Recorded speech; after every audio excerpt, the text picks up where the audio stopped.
Halo, apa kabar?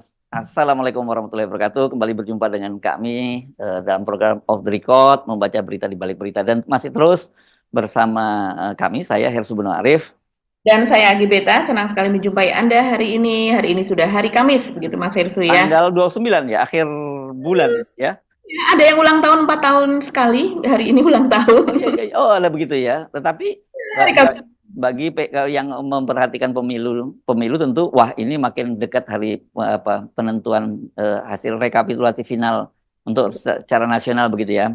Mbak Agi, Mhm. tapi sebelum kita bicarakan konten apa, saya banyak sekali mendapat pertanyaan dari sahabat-sahabat kita yang rupanya biasa nonton Off the Record. Kenapa Mhm. sekarang kok susah ya mencari channelnya Off the Record itu? Katanya dia nggak ketemu gitu kalau setiap kali mencari konten terbaru dari Off the Record.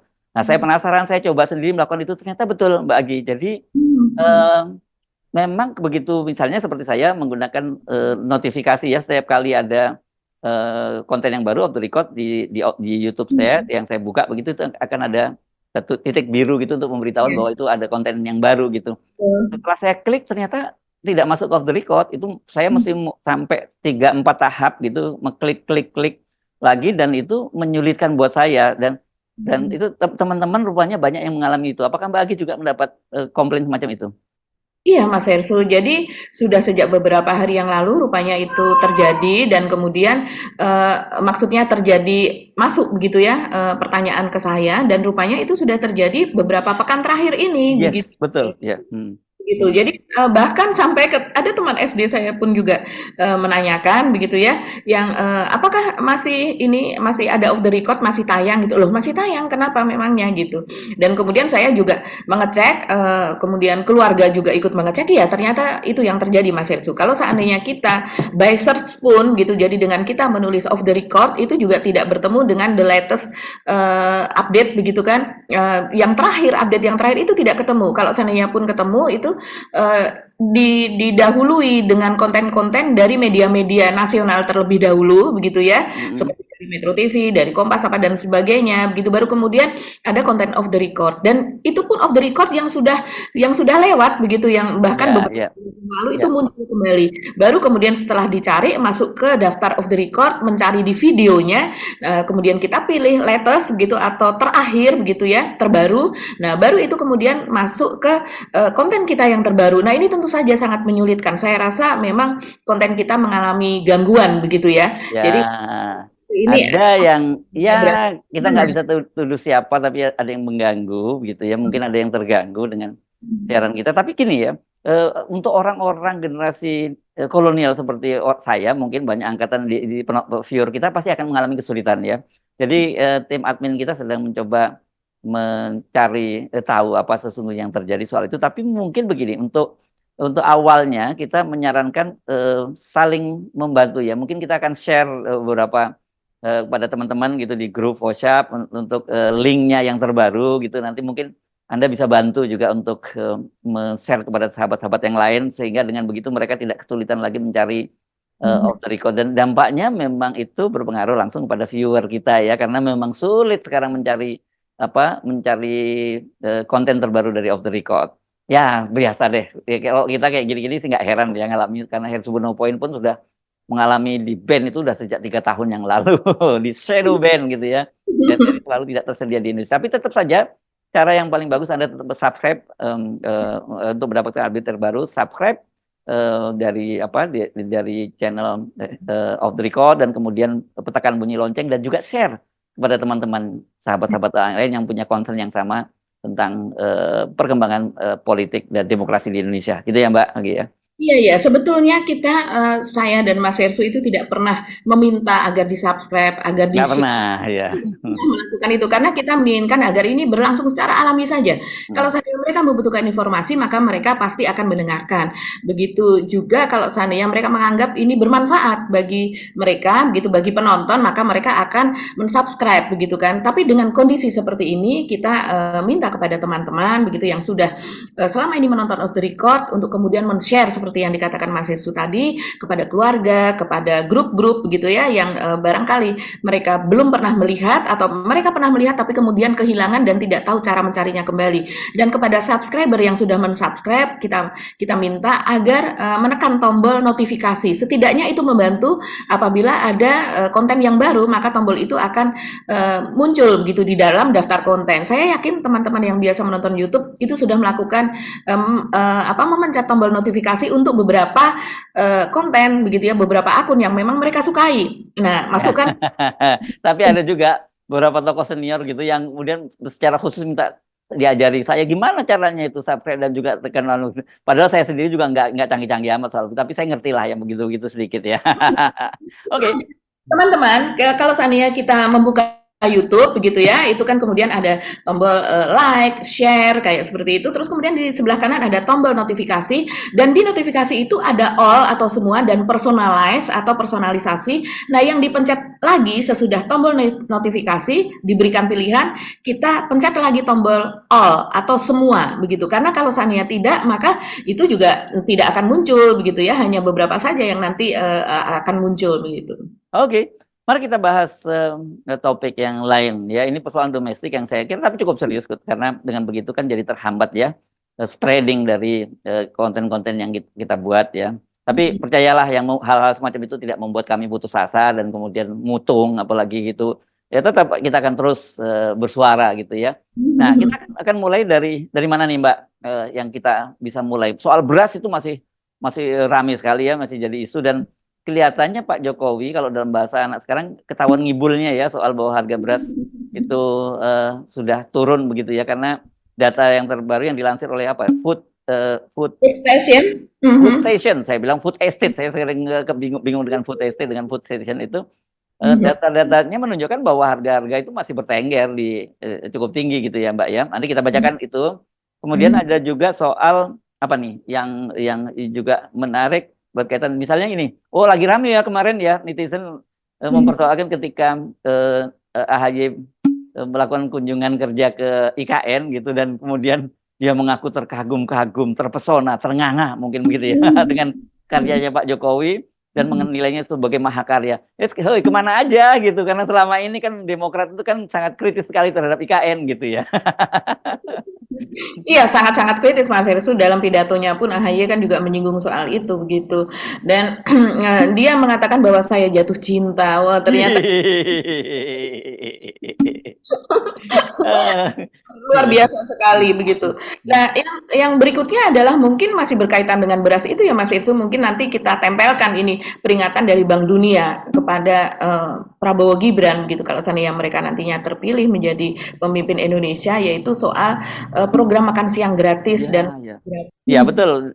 Jadi ini bahasa halus dari Bank Dunia yang menyebutkan jangan sampai melampaui PDB 3%. Batas toleransinya seperti itu ya. Tapi sebenarnya omongan itu bisa diartikan Bank Dunia udah tahu, ini bahaya kan begitu. Dan yang juga menarik ternyata kemudian para eksportir daging dan susu itu menunjukkan pada kita bahwa itu nanti kalau betul-betul diwujudkan bukan hanya membebani anggaran dari sisi biayanya, tetapi ternyata karena komponen daging dan susu itu sangat besar, masih diimpor kebanyakan Mbak ya.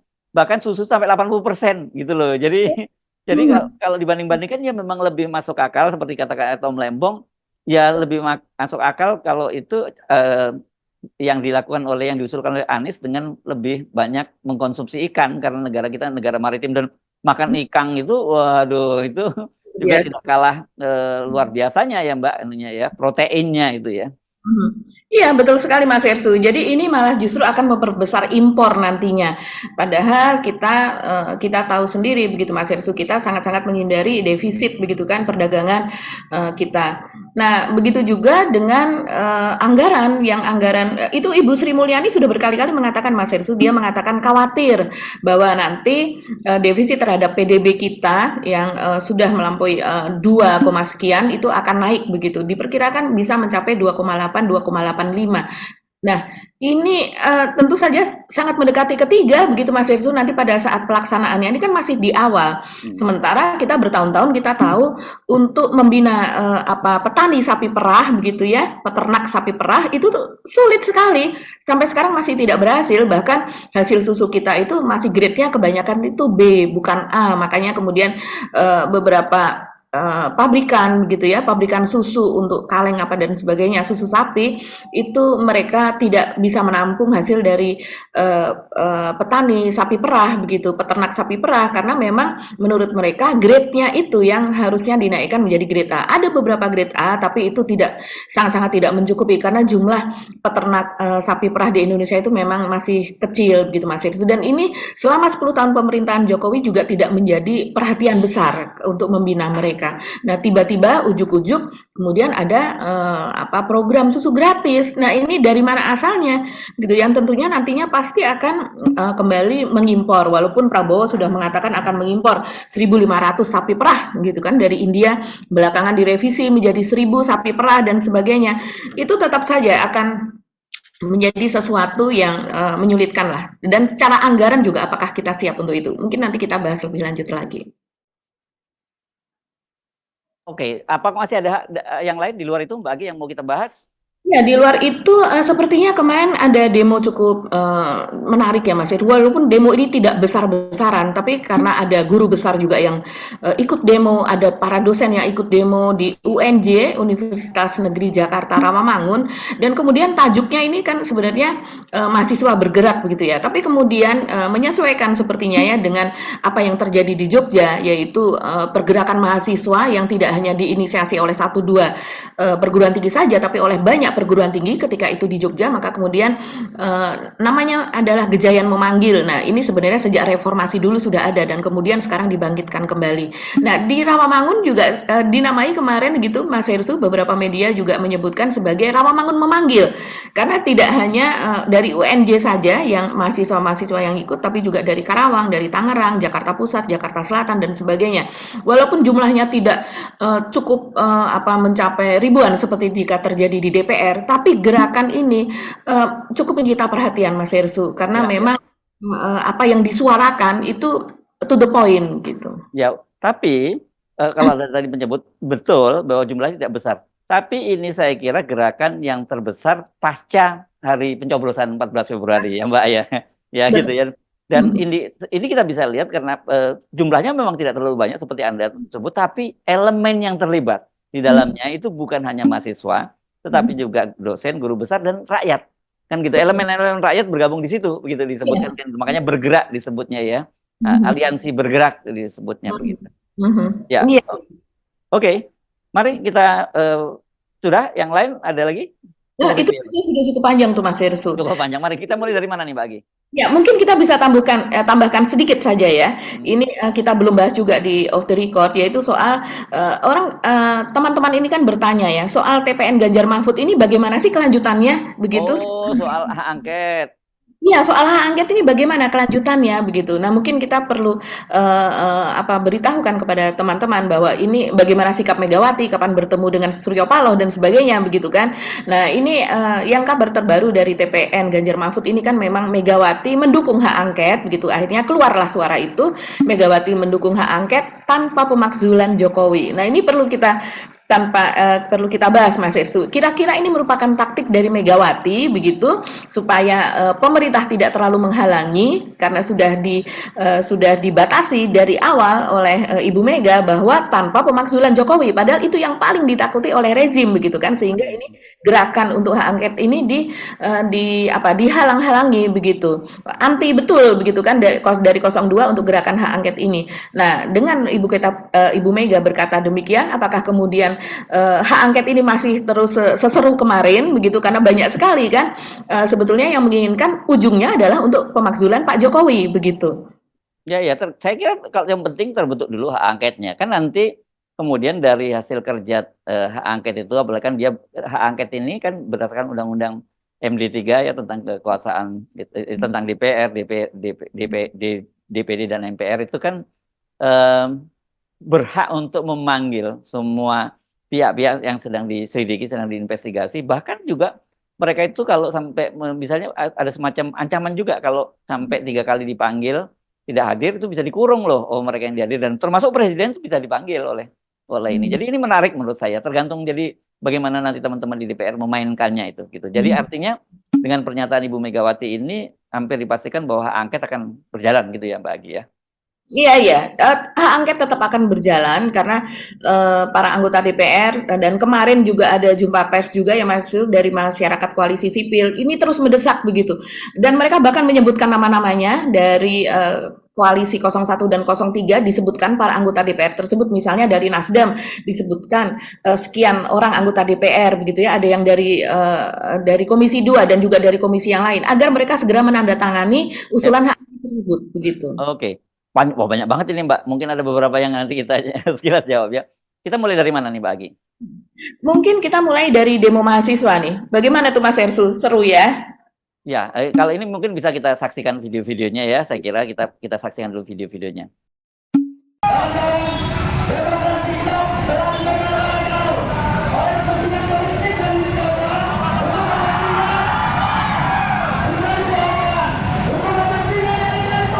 Suara tembakan di langit itu saja. Aku terkapar di tanah. Cukup. Suara api berserbu. Dalam meja tanah bercampur tumbuh. Aku dilemparkan ke atas bak mobil. Kondisi yang tak sadar.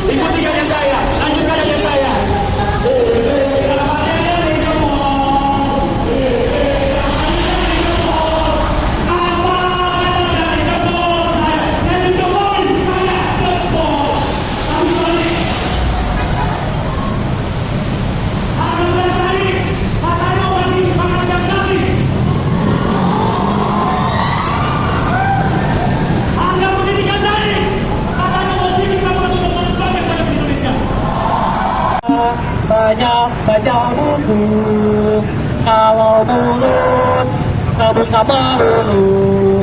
Sekian dan terima kasih. Semoga api perjuangan ini tidak padam teman-teman. Semoga api perlawanan ini tidak padam teman-teman. Kita mulai dari kita mulai dari tempat tendangan kita. Kita coba bangun, kita coba bangkit kembali semangat perubahan. Kita bangun, kita keluarkan semangat untuk memperebutkan sebuah hak kita, yaitu hak pendidikan yang harus disejahterakan oleh pemerintahan teman-teman, yang harus diperhatikan oleh bangsa kita teman-teman.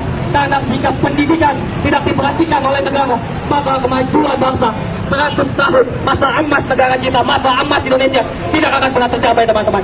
Sekian dan terima kasih. Wassalamualaikum warahmatullahi wabarakatuh. Selanjutnya doa kasih dari teman kita FBS. Krisna dipersilakan. Kami menuntut untuk segera turunkan dan stabilkan harga kebutuhan pokok dan menyerukan kepada seluruh rakyat Indonesia untuk bersama-sama kami untuk menyuarakan hal yang sama, turunkan harga. 2.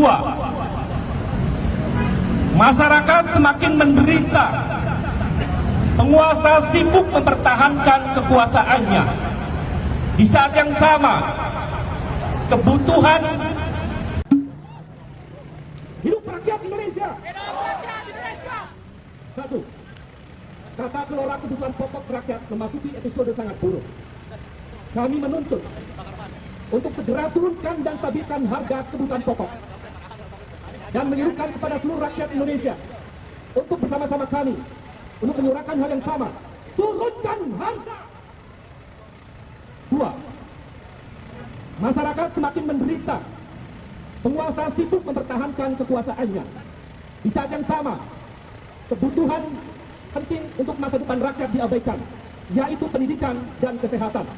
Sebab biaya pendidikan dan kesehatan kini semakin mahal. Karena itu, turunkan biaya pendidikan dan kesehatan sekarang juga. 3. Penguasa yang tidak mengindahkan moral dan etika dalam bernegara sangat penting untuk diberikan hukuman berat agar memberi efek jerak kepada siapapun yang jadi penguasa berikut. Betul? Betul? Betul? Hidup rakyat Indonesia. Hidup rakyat Indonesia. 4. Kami menilai Saudara Presiden Joko Widodo adalah presiden yang tidak mengindahkan moral dan etika dalam mengelola negara. Betul? Yang mengatakan tidak punya etika dan bermoral itu adalah Mahkamah Kehormatan, Mahkamah Konstitusi. Yang menilai bahwa putusan Mahkamah Konstitusi nomor 90 adalah pelanggaran etika berat. Kami menilai Presiden Joko Widodo adalah presiden yang tidak mengindahkan moral dan etika dalam mengelola negara.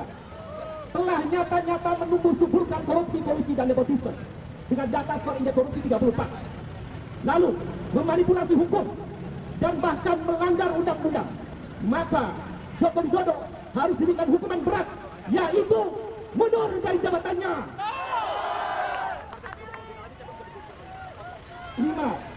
5.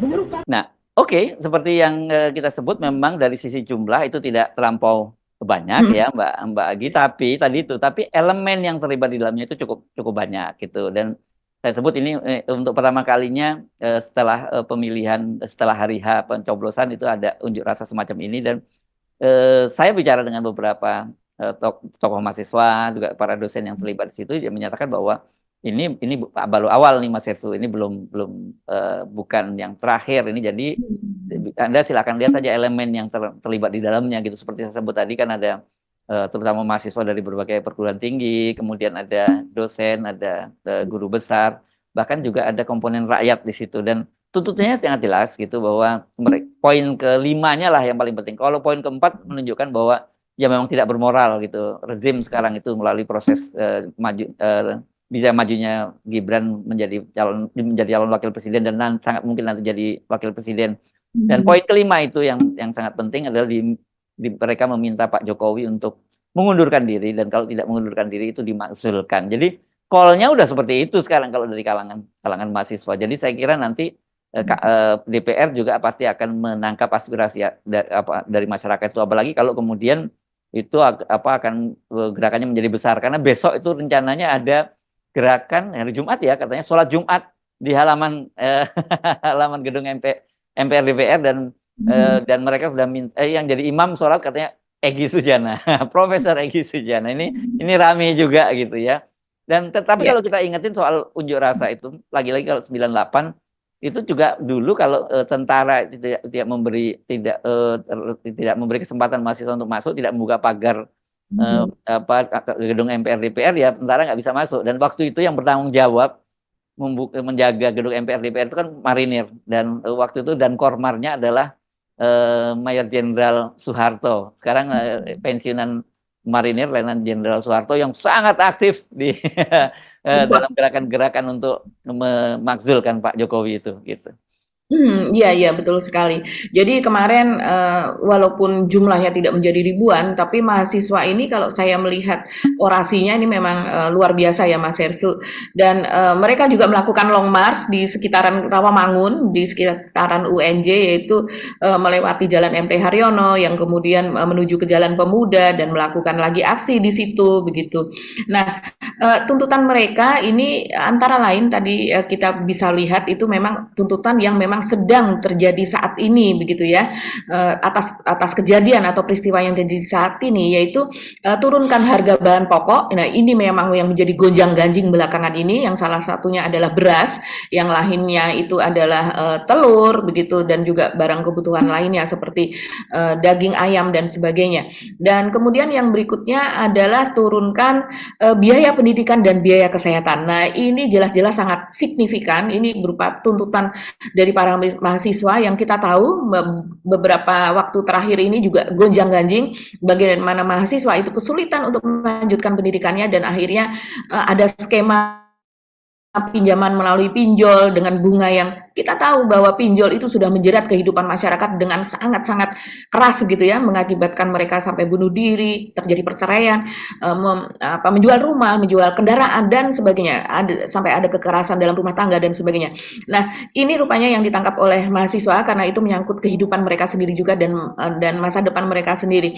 Saya rasa aksi ini seperti yang ini saya kutip saja, ini dari saya membuka dari Jawa Pos ya, yang di situ ada Komandan Green Force Force UNJ di Universitas Negeri Jakarta bidang sosial politik, yaitu Muhammad Khalid Hidayatullah, ini salah satu aktivis mahasiswa. Dia mengatakan begini, jadi aksi ini simbolik untuk sebuah seruan untuk memanggil kawan-kawan kita, setiap elemen, mahasiswa, buruh, masyarakat, untuk bergabung satu suara. Kita satukan barisan menyuarakan hal yang sama, yaitu menurunkan bahan pokok, kemudian menurunkan biaya pendidikan dan kesehatan, kemudian penurunan Jokowi. Saya rasa ini panggilan dari Rawamangun ini cukup keras ya Mas Hesu, langsung to the point. Dan kemudian kita juga mendengar sih Mas Hesu kalau di grup-grup kita bahwa seperti Mas Hesu tadi katakan, besok itu adalah 1 Maret. Nah, 1 Maret ini tentu kita masih ingat ada serangan umum 1 Maret di Yogyakarta dulu ya, dalam merebut Yogyakarta kembali. Ini rupanya juga akan jadikan momen gitu oleh para teman-teman aktivis ini untuk mereka melakukan tuntutan dan pergerakan bahwa sekarang ini negara sedang tidak dalam keadaan baik-baik saja. Oke, ya. Jadi ini saya kira terus ada konsolidasi dari kalangan mahasiswa. Kalau dulu kan cuma mahasiswa saja, kalau sekarang itu melibatkan sivitas akademika. Jadi memang ya diperkirakan ini akan terus bergulir Mbak Agi, dan ketemu nih ya, simpul-simpul kekuatannya akan bertemu gitu. Nah, kita pindah ya ke topik berikutnya Mbak Agi ya. Saya kira kita langsung ngomongin soal beras ya Mbak Agi, mungkin itu menarik ya, karena ini bagaimanapun sesuai dengan tuntutan masyarakat kemarin yang di situ kan juga itu turunkan harga yang disampaikan di acara di Rawamangun kemarin tuh ya, Rawamangun memanggil itu atau ya itu soal tuntutan harga, dan faktanya memang harga-harga beras itu terus merayap naik. Dan kemarin kita juga membahaskan bagaimana Pak Jokowi kan terkesan memang rada kurang berkenan gitu ketika ditanya oleh wartawan gitu, bahkan media dan menyebutnya Pak Jokowi marah gitu ketika ditanya dan minta dicek di pasar Cipinang, di pasar induk Cipinang, dan juga pasar Johar di Kerawang. Nah, ini nggak usah infeksi, kita ada datanya dari food apa tadi Mbak namanya, food storage Station. food station. Oke. Coba Mbak Agi mungkin bisa bantu gitu. Ini daripada inspeksi capek-capek kemana, ke pasar-pasar, kan ini ada dari food station ada datanya. Ini kalau dulu di RRI ini ada data seperti itu. Apa? Cabai keriting, kol kan. Bawang merah di pasar Angso Duo gitu-gitu ya. Nah, silakan lagi. Iya. Jadi ini memang harga beras yang melonjak tinggi begitu ya. Ini menjadi sorotan tidak hanya di dalam negeri, media-media luar negeri juga menyorot ini Mas Hersu. Dan kita melihat seperti kata Mas Hersu tadi, ini sebetulnya cukup mudah untuk dibuktikan karena angkanya ini kalau seandainya kita mau ngecek, Pak Jokowi menyuruh kita mengecek harga beras di pasar induk Cipinang begitu. Ini ada di Jakarta ya. Ini belum yang ada di daerah nih, dan belum harga di tingkat konsumen. Ini masih di pasar induk. Dan di pasar induk ini biasanya yang membelikan para pedagang, para agen beras gitu Mas Hersu. Nah, kalau di pedagang dan agen beras itu masih membeli dengan harga seperti yang akan kita bacakan ini, kemudian itu masuk lagi nanti ke pasar. Nah, di pasar dibeli lagi oleh pedagang begitu kan, pedagang eceran. Baru nanti masuk ke harga rumah tangga. Nah, harga rumah tangga pemirsa bisa bayangkan pasti meningkat jauh dari ini begitu.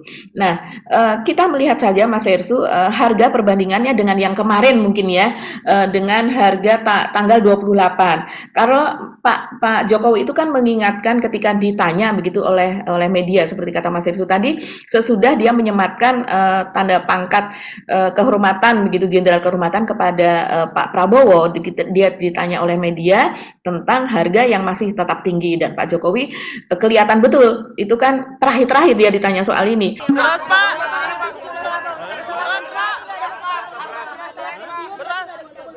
Coba dicek, jangan menginformasikan seperti itu deh. Coba dicek di pasar induk Cipinang, cek. Coba dicek lagi ke pasar Johar. Ini yang pasar-pasar beras itu harus dicek. Coba kalian datang ke pasar Cipinang, cek harganya turun atau naik. Cek di pasar Johar, di Kerawang, naik atau tidak, turun atau tidak. Cek, sudah turun. Karena harian itu saya cek, dan saya selalu mendapatkan angka-angka. Ya. suaranya naik mungkin sekitar 1 oktav begitu, karena sebelumnya ketika ditanya suaranya masih masih, terlihat gembira, apa namanya, ya kurang lebih seperti suara Pak Jokowi biasanya. Tapi ketika dia menjawab ini, makanya beberapa media mengatakan Pak Jokowi marah atau Pak Jokowi, ketus begitu ya, dia mengatakan demikian, karena, dia menyarankan bahwa untuk melihat harga di pasar, karena harga di pasar sekarang sudah turun, dia mengatakan demikian. Nah, ini kita lihat kenyataannya ya Mas Hersu. Kita berbandingkan harga kemarin dengan harga hari ini. Sebetulnya kalau Pak Jokowi mengatakan kemarin sudah turun, itu bisa dibandingkan dengan harga sebelum-sebelumnya. Tapi kita ambil realitanya kemarin dengan hari ini saja, sesudah Kepala Negara mengatakan itu. Ini untuk beras yang premium ya Mas Hersu, beras premium itu artinya beras dengan kualitas tinggi, yang di beberapa daerah itu mencapai 21.000 per kilogram sampai 23.000 per kilogram. Nah, di pasar induk Cipinang ini masih harga di pasar induk loh ya. Itu pada tanggal 29 Februari hari ini, misalnya untuk dengan jenis Cianjur kepala, itu harganya 19.857 Mas Hersu. Sementara untuk tanggal 28 kemarin yaitu hari Rabu, itu harganya 19.743. Nah, di sini saja ini sudah ada sekitar 100 lebih Rp100 lebih kenaikannya Mas Hersu. Kenaikan harga beras kalau di tingkat pasar induk memang seperti itu Mas Hersu, bukan berarti kenaikan Rp500, Rp1.000 begitu ya, yang langsung melonjak seperti itu. Biasanya kenaikannya seperti ini, tapi nanti di tingkat konsumen kenaikannya akan menjadi lebih besar. Nah, yang lainnya yang masih termasuk beras premium juga itu adalah Cianjur Slip. Cianjur Slip kemarin diperdagangkan dengan harga 17.600, hari ini itu 17.767, yang artinya naik 167. Ini cukup besar kenaikan seperti itu per kilogram. Kemudian untuk Setra biasanya itu 16.429. Nah, ini stabil di angka itu pada hari ini. Bahkan sampai kemudian saya lihat ini 16.429 itu 1, 2, 3, 4, 5, 6. Berarti 6 hari berturut-turut harganya bertengger di harga itu. Harga yang cukup tinggi untuk beras Setra. Biasanya kita kalau membeli Setra ini Mas Hersu, harganya ada di kisaran sekitar 13.000. Nah, kemudian untuk Saigon muncul 1, muncul 2, muncul 3, kemudian ada IR dan sebagainya begitu ya. Ini biasanya harga ini yang banyak dicari oleh konsumen, karena harganya biasanya ini cukup terjangkau Mas Hersu. Biasanya di harga 12.000, 11.500 begitu ya. Sementara ini diperdagangkan kemarin untuk Saigon di harga 15.610 dan hari ini 16.670. Begitu juga dengan muncul 1 itu kalau muncul 1 itu masih stabil di 15.460, kemudian muncul 2 juga stabil di harga 15.000, artinya tidak ada penurunan nih, karena kata Pak Jokowi kan harga sudah turun. Ini tetap bertengger tinggi. Dan muncul 3 juga stabil di angka 14.200, ini bukan stabil rendah ya, ini stabil tinggi. Dan kemudian untuk IR itu untuk IR 641, IR 642, IR 643 ini kecenderungannya malah justru naik, kecuali untuk IR 641 itu turun sedikit Mas Hersu dari 15.144 ke 15.131. Jadi hanya beberapa rupiah saja ini penurunannya, sekitar Rp13 gitu. Tidak cukup signifikan penurunan seperti itu. Begitu juga yang IR 642 itu dari 14.643 ke 14.600. Jadi naiknya cukup turun begitu, turunnya juga tidak sampai, maksud saya turun tapi turunnya juga tidak cukup signifikan. Dan kemudian IR 643 ini adalah beras medium, beras yang dicari ini beras murah sebetulnya ini Mas Hersu, yaitu dari 10.602 dan sekarang 10.595. Jadi naiknya hanya beberapa, maksudnya turunnya hanya beberapa rupiah saja. Ini yang kemudian orang melihat ini Pak Jokowi ini omon-omon nih. Ini siapa ya? Food Citizen ini punya siapa ya Mbak ya? BUMD kalau nggak salah itu ya? Atau itu BUMD Jakarta Mas Hersu. Ya Pak. Dan kan ini kan gubernurnya Jakarta bukan Anies lagi ya, kan Pak Heru Budi ya PJ-nya ya. Ya ini kalau ini gubernurnya Anies gitu masih lebih ramai ini beritanya. Ya, tapi ini juga mesti ditegur ini karena ini bikin bikin buka rahasia bahwa Pak Jokowi ngibul kan, begitu kan jadinya kan? Iya, ini, bahkan, belakangan ya kalau kita agak melebar, Pak Heru Budi ini sepertinya akan running menjadi cawagup begitu ya dari Pak Ridwan Kamil ini sudah mulai ada yang menjodoh-jodohkan seperti itu nih Mas Ya Hersuk. tergantung nanti kalau undang-undang DKJ-nya ini kan disahkan kan nggak perlu Nggak di perlu pemilih. pilkada, tinggal ditunjuk saja. Bisa Pak Heru langsung ditunjuk atau Kaisang bisa ditunjuk. Walaupun katanya umurnya kan kalau Kaisang dari sisi usia untuk ikut pilkada juga belum bisa kan. Maksudnya walaupun orang kemudian walaupun belum cukup nanti kan bisa kayak Gibran. Atau kalau enggak ya lewat penunjukan kan, kalau penunjukan kan nggak perlu ada syarat umur seperti melalui pilkada kan, begitu ya Mbak Agi ya. Iya iya, betul sekali. Ya. Oke, kita pindah ke topik berikutnya lagi. Kita bahas soal mana? Mau soal IKN, Agus dan IKN ini yang katanya dia memutuskan dia menyatakan dia siap untuk pindah ke IKN gitu karena jatuh cinta dengan IKN gitu ya, Mbak ya? Iya, betul sekali. Jadi Aduh, gampang betul. banget jatuh cintanya ya kok. Jadi kemana aja Mas selama ini Mas Agus gitu ya? Kok Iya. selama ini kenapa selama ini kok kritik IKN tiba-tiba sekali lihat kemudian langsung jatuh cinta dengan mahakaryanya Pak Jokowi begitu ya? Tetapi Pak Jokowi, saya cuma ingetin aja Pak Jokowi waktu ke Hambalang itu nggak ngomong apa-apa, itu nggak ngomong jatuh cinta gitu juga pada waktu itu ya.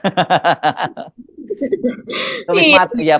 Wisma Atlet Hambalang ya waktu itu yang Pak Jokowi yang hadir tuh ya, yang datang ke sana ya. Ya. Betul betul, Pak Jokowi ketika itu di awal masa pemerintahannya datang ke sana tidak banyak kata, tapi foto-foto itu menceritakan banyak, justru menceritakan banyak kata apa yang ingin diungkapkan oleh Pak Jokowi, yaitu untuk membalas begitu kan, ketika itu Pak SBY mengatakan sesuatu dan kemudian membalas dengan, "Ini loh karya Anda mangkrak," begitu kan. Jadi, sekarang yang terjadi adalah, AHY baru hari keberapa ya sesudah dia dilantik begitu dia datang ke Tanggal 21 ya kalau tidak salah ya dia dilantik ya, seingat saya. satu ya Mas Hersuk ya, karena hari Rabu kan Mas Hersuk pasti ingat kalau seandainya dilantik itu hari Rabu begitu.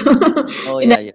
ya, dan dia datang datang ke IKN, saya rasa ini bukan sesuatu yang tanpa direncanakan dengan matang ya.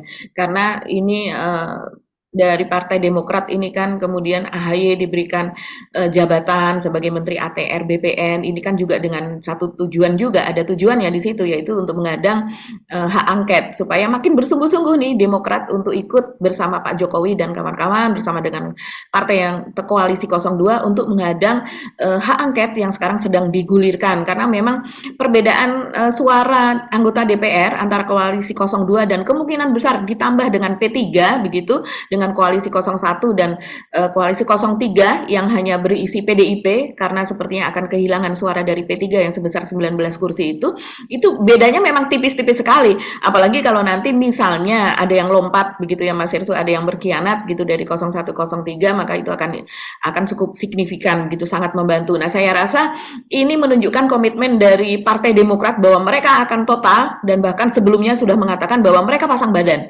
Nah, padahal yang dari partai yang lain saja dari koalisi 02 itu belum mengatakan kami pasang badan gitu ya. Tapi kalau dari Demokrat dikatakan oleh Andi Malarangeng yaitu wakil dari Majelis Tinggi Demokrat itu mengatakan pasang badan dan betul-betul akan membela Pak Jokowi begitu. Nah, kedatangan AHY ini makin memperkuat sinyalmen itu Mas Hersuk bahwa mereka memang akan mati-matian nanti untuk menggagalkan hak angket. Karena kalau seandainya hak angket itu terjadi, kemudian apalagi dianulir kemenangan dari terjadi kecurangan yang kemudian walaupun itu untuk adalah semacam mengadili kepala negara akibat dari cawe-cawenya, tapi kan bisa jadi itu kemudian berdampak kepada hasil pemilu. Nah, kalau itu terjadi, maka lepas itu Mas Hersuk yang janji dari Pak Prabowo yang dikatakan oleh Demokrat bahwa Demokrat pasti akan mendapatkan kursi nanti di kabinet yang akan datang begitu kan. Jadi mereka dalam hal ini kalau membela Pak Jokowi ya mereka maksudnya adalah mengamankan kursinya yang ada di kabinet begitu kan. Apalagi kursi dari Demokrat sudah pasti akan jatuh ke tangan AHY. Kalau seandainya ada 2 kursi, nah baru kemudian ke tangan yang lain. Tapi kalau seandainya hanya 1 kursi ya itu sudah pasti. Apalagi AHY sekarang sudah menduduki jabatan menteri di era Pak Jokowi. Iya iya. Ini menarik ya karena tadi Anda menyinggung soal pelantikannya kan hari Rabu dan kebetulan saya cek tadi itu Rabunya Rabu Pon. Iya Gitu betul. kan. Dan itu kan tradisi Pak Jokowi gitu dan kemudian banyak juga ada teman yang saya tahu teman-teman tuh ngeledek saya aja gitu karena kan saya termasuk orang yang suka memperhatikan hari pelantikan itu kan gitu ya hari Rabu Rabunya apa Rabu Pon apa gitu tapi hampir semua dilakukan pada Rabu Pon dia dan mereka kemudian mengkaitkan dengan sikap dari AHY yang hanya dalam waktu sekejap kan 21 ke 28. Kemarin kan kunjungannya itu kan baru 7 hari ya gitu ya. Langsung berbalik berubah 180 derajat kata mereka.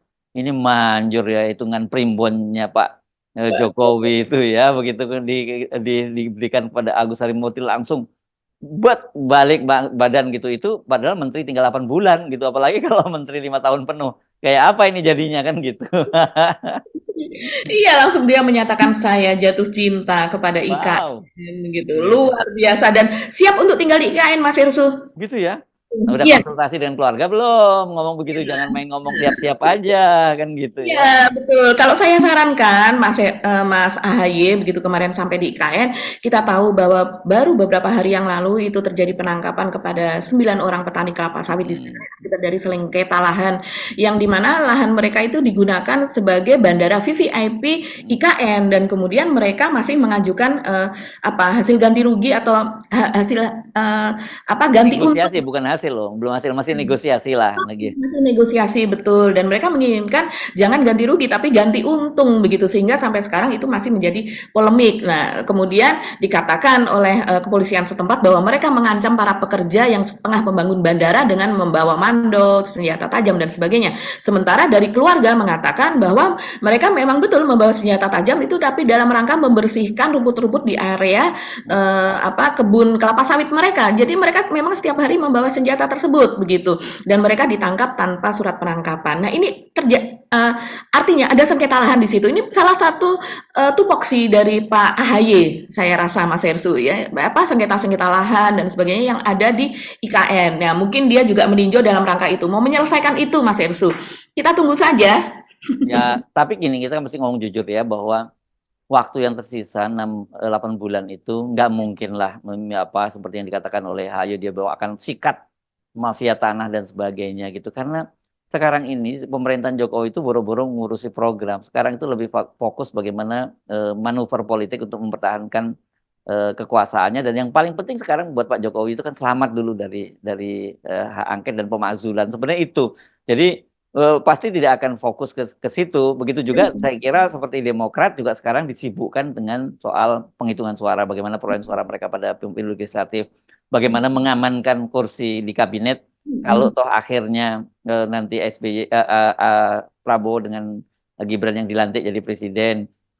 Pertama yang harus diamankan adalah kursinya AHY kan begitu karena ini kan nanggung baru 8 bulan ini istilahnya cuma icip-icip aja gitu. Dan berikutnya kalau bisa nambah dong hanya jangan satu kursi aja walaupun menurut saya kalau itu terjadi dengan semangatnya Pak Prabowo yang ingin merangkul semua kekuatan dan juga seperti yang ditawarkan oleh Pak Jokowi pada Pak Surya Paloh yang ketika bertemu beberapa waktu yang lalu yang katanya kalau bisa kita seperti dulu sama-sama lah di pemerintahan dan dulu itu kan ada Demokrat ada di luar pemerintahan tapi sekarang kan Demokrat masuk dalam pemerintahan artinya ya kalau toh kemudian yang tersisa hanya PKS dan kalau PKS kemudian ditawari juga masuk ke kabinet gitu karena bagaimanapun hubungannya Pak Prabowo ini kan cukup dekat juga dengan PKS ya dalam dua kali Pilpres kan PKS selalu mendukung Pak Prabowo tapi kan pada Pilpres 2019 ketika kalah PKS ditinggalkan sendirian di luar Pak Prabowo yang masuk ke kabinet gitu ya, untuk apa pemilu kalau memang itu yang terjadi gitu ya.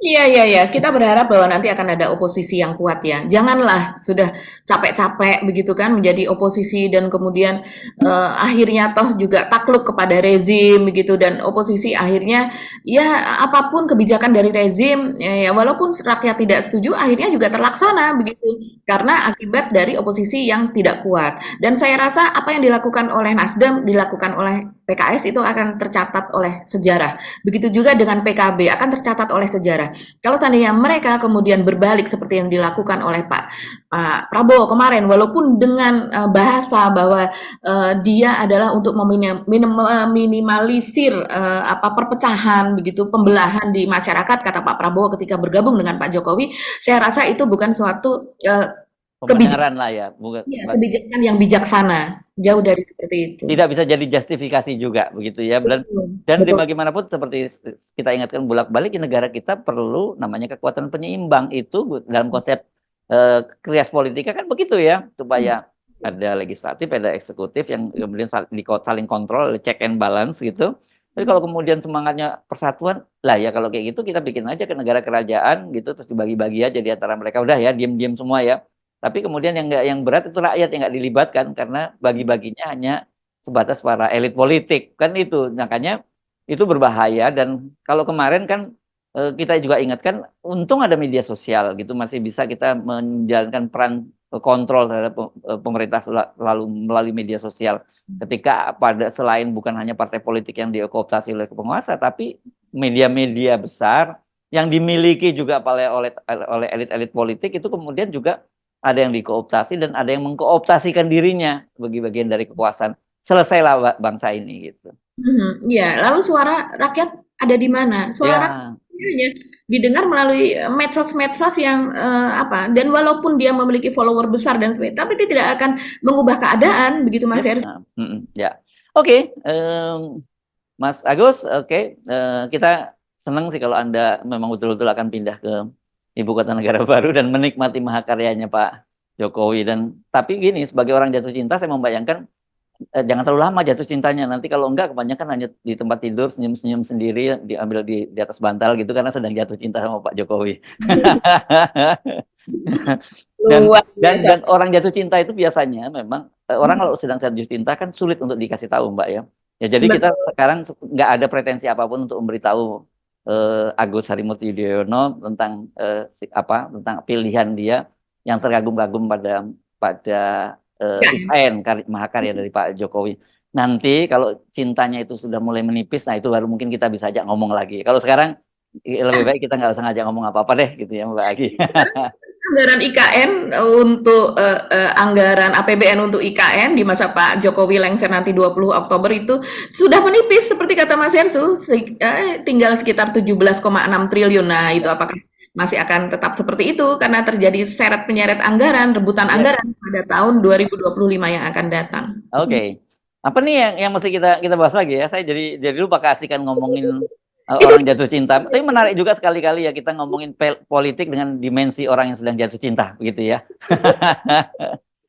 iya, yang berikutnya mungkin sedikit saja yaitu peringatan Bank Dunia ya yang supaya makan gratis, susu gratis itu tidak melebihi rasio PDB yang 3% itu kan sudah itu sudah ambang batas betul Mas Hersu. Bahkan kalau seandainya sampai 2,8 2,9 itu kita sudah kritis gitu karena sewaktu-waktu bisa melewati itu dan kemudian bisa terjadi resesi Mas Hersu dan juga APBN ini bisa kolaps gitu ya. Karena semuanya anggaran begitu dipakai untuk yang bukan semuanya, sebagian tapi sebagian besar yang tadinya tanpa adanya makan siang gratis dan susu gratis saja itu sudah tarik-menarik anggaran untuk berbagai hal itu sudah kencang sekali, berat betul anggaran kita begitu kan dan juga rencana untuk melakukan utang begitu juga sudah makin membesar begitu kan. Nah, ini artinya kalau seandainya itu tetap dilaksanakan harus dengan apa yang rigid seperti itu. Nah, sekarang kita ketahui sebetulnya sudah kita kontenkan juga bahwa susu gratis itu juga akan menuai polemik yang akan panjang dan juga akan polemik besar begitu karena sekitar 80% dari susu yang kita konsumsi saat ini itu masih berupa impor. Nah, artinya itu konsumsi susu kita termasuk yang terendah Mas Hersu. Bahkan di Asia Tenggara juga termasuk rendah dibandingkan dengan negara lain. Tapi nanti ketika ada susu gratis, artinya akan setiap hari pemerintah memberikan susu gratis kepada ibu hamil, kepada anak balita, sampai dengan SMA dan SMK dan sebagainya, itu akan ada penambahan permintaan akan susu, kebutuhannya itu akan meningkat besar sekali. Nah, ini akan menambah impor. Jauh-jauh hari sudah banyak yang mengatakan, wah siapa nih importirnya, siapa nih yang dapat yang dapat koin emas itu begitu kan.